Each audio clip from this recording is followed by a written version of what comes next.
Good luck sa inyo. Top 6 answers are on the board. Ang tanong, anong karaniwang excuse o dahilan ni Mister kapag ayaw niyang sumamang magsimba kay Mrs.? Doc Irvin. Inaantok. Inaantok. Baka siguro may Saturday night outing. Inaantok daw si Mister. Yep.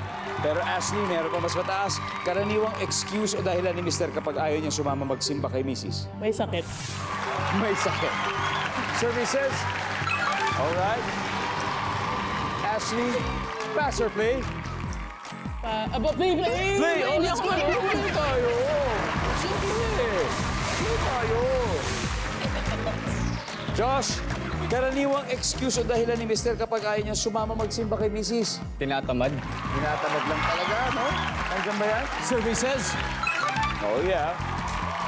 Miss Lala, ano pa kaya? Karaniwang excuse. Karaniwang excuse. Kung ayaw niya sumama magsimba, magpapalusot, ano kaya palusot ang nasa? Baka iba relihiyon. Ay, iba reliyon. Iba pa na reliyon. Kaya ayaw magsimba. Services? Wala, Marion. Again, karaniwang excuse o dahilan ni Mr. kapag ayaw niya sumama magsimba kay Mrs. Pagod pa? Pagod. Services? Yep. Okay. Ashley, karaniwang excuse o dahilan ni Mr. kung ayaw niya sumama magsimba? Galit kay Mrs. Wow! Magagalit-galitan na lang. Galit-galitan. Magkaaway tayo! Services? Wala. Alright, Arnold and friends, here you go. Josh, ano pa kaya to? May ibang lakad. May ibang lakad. Mas importante pa kaysa sa pagsimba? Hindi ako. May ibang lakad daw. Yep. Miss Lala, bago tayo kumuha ng parang final answer, baka gusto yung batiin muna mga empleyado yung natin. Yes, hello, mga taga-Golden Legacy. Ayan.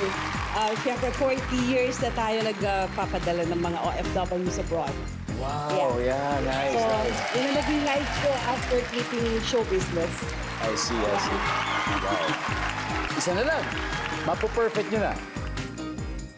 Puyat. Puyat! Services? Okay. FC, eto ng chance nyo. Ano kaya? Karaniwang excuse o dahilan ni Mister kapag ayaw niyang sumama magsimba? May lakad. May lakad? Doc, ano pa kaya? May overtime. May overtime, Sir Vicky? May winning na barkada. May Sa barkada. gimmick sa barkada, may gagawin. Okay, Sir Arnold? Again, karaniwang excuse o dahilan ni Mister kapag ayaw niyang sumamang magsimba? May lakad siya. Meron siyang appointment. May importanteng appointment. Parang gano'n na rin siguro may gagawin. Pero just to be sure, let's check. Once again, may appointment. Wala! Pareho na yun sa may gagawin. Yun na rin. Anyway, may isa pa tayong di nakuha. Let's see number 6, please. Dahilan ba yun? Hindi dahilan yun para hindi magsimba. Kaya yung mga mister na nandyan, wala na, hindi na e-effect yung mga palusot nyo. Di ba? Getting all your Kapuso shows has never been this affordable. Subscribe to the GMA Pinoy Pack on YouTube TV for only $14.99 a month. Watch GMA Pinoy TV, GMA Live TV, and GMA News TV anytime, anywhere.